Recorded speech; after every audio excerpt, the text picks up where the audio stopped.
Assalamualaikum warahmatullahi wabarakatuh. Dear peneliti muda Aceh, you meet me again with Iskandarabdulsamad. The topic of discussion today is TOEFL, structure and written expression, the paper-based TOEFL.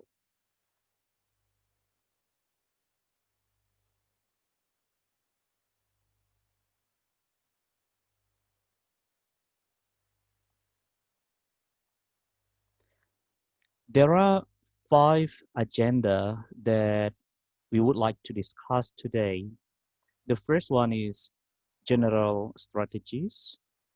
The second one is structure and written expression. And then the third one is strategies for structure questions. And the fourth is a subject and a verb. And last is exercises. There are 5 general strategies that we use in doing the TOEFL test. The first one is be familiar with the directions. The directions on every TOEFL test are the same, so it is not necessary to spend time reading the directions carefully when you take the test. You should be completely familiar with the directions before the day of the test. Second is beginning with questions 1 through 15. Anticipate that questions 1 through 5 will be the easiest. Anticipate that questions 11 through 15 will be the most difficult. Do not spend too much time on questions 11 through 15. There will be easier questions that come later. And then the third one is continue with questions 16 through 40. Anticipate that questions 16 through 20 will be the easiest. Anticipate that questions 36 through 40 will be the most difficult. Do not spend too much time on questions 36 through 40. The fourth is, if you have time, return to questions 11 through 15. You should spend extra time on questions 11 through 15 only after you spend all the time that you want on the easier questions. Last is never leave any answers blank on your answer sheet. Even if you are not sure of the correct response, you should answer each question. There is no penalty for guessing. Structure and written expression. The second section of the TOEFL test is the structure and written expression section. This section consists of 40 questions. Some tests may be longer. You have 25 minutes to complete the 40 questions in this section. There are 2 types of questions in the structure and written expression section of the TOEFL test. The first one is structure question 1 to 15, consists of 15 sentences in which part of the sentence has been replaced with a blank.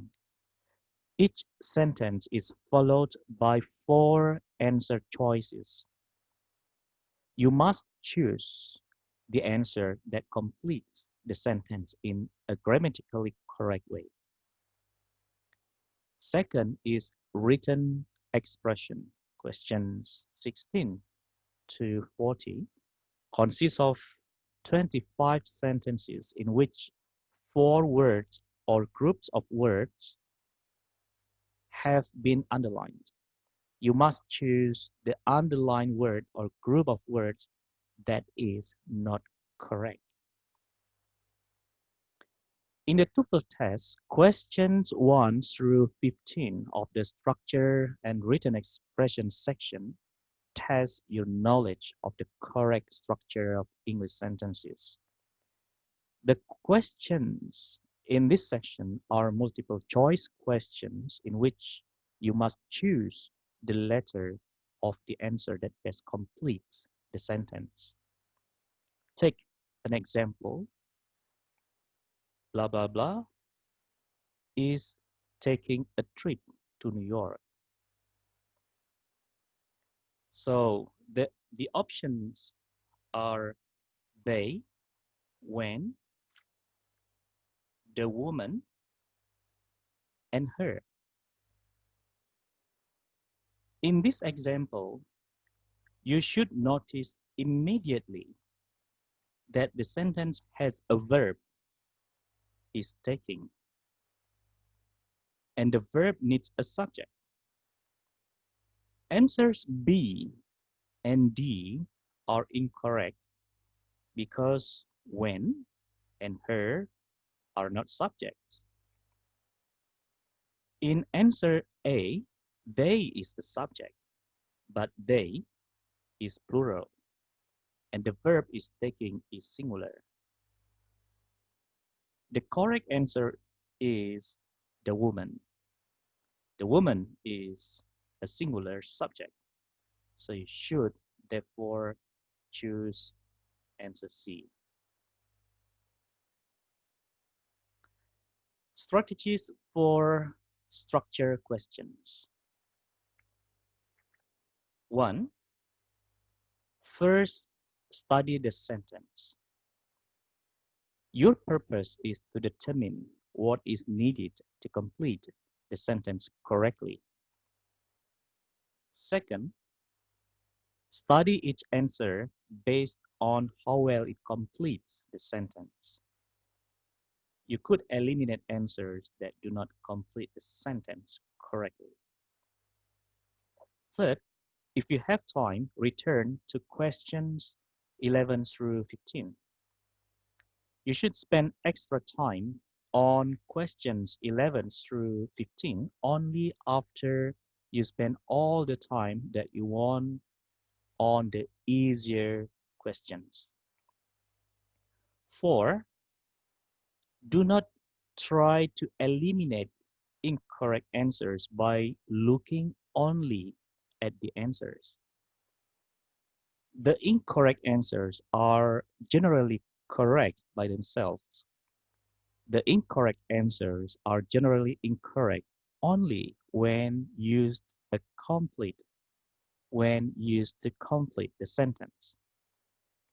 Last is do not spend too much time on the structure questions. Be sure to leave adequate time for the written expression questions. Now we discuss skill 1. Be sure the sentence has a subject and a verb. You know that a sentence in English should have a subject and a verb. The most common types of problems that you will encounter in the structure section of the TOEFL test have to do with subjects and verbs. Perhaps the sentence is missing either the subject or the verb or both. Or perhaps the sentence has an extra subject or verb. Now let's see example 1. Blah, blah, blah was backed up for miles on the freeway. The options are A, yesterday, B, in the morning, C, traffic, and D, cars.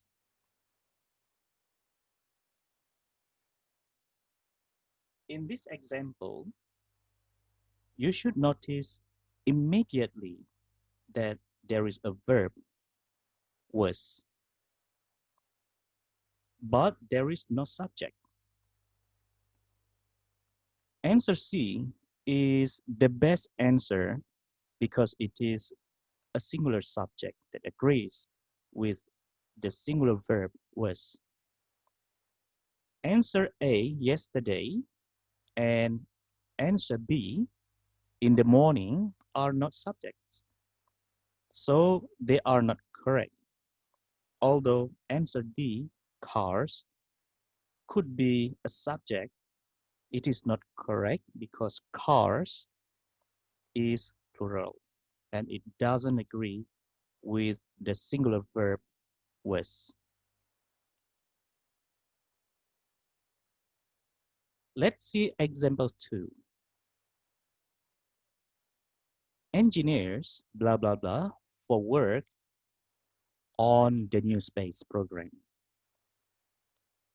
The options are A, necessary, B, are needed, C, hopefully, D, next month. In this example, you should notice immediately that the sentence has a subject, engineers, and there is no verb because answer B, are needed, is a verb. It is the best answer. Answers A, C, and D are not verb, so they are not correct. Now let's see example 3. The boy, blah, blah, blah, going to the movies with a friend.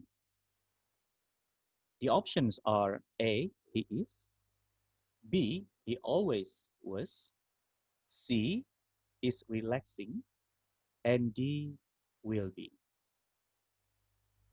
This sentence has a subject, boy, and has part of a verb, going.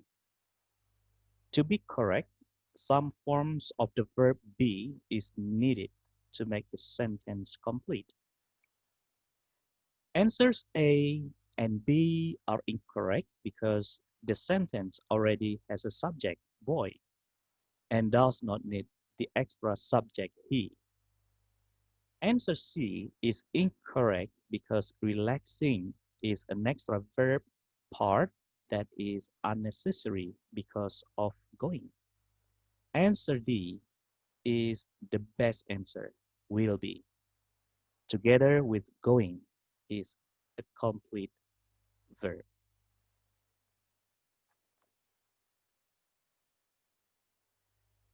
Okay, now before we end the session, please do exercise 1. Underline the subjects once and the verbs twice in each of the following sentences. Then indicate if the sentences are correct or incorrect. You may do these questions in 20 minutes. That's all our topic of discussion today, and see you again in the next videos. Thank you very much for your attention. Wassalamualaikum warahmatullahi wabarakatuh.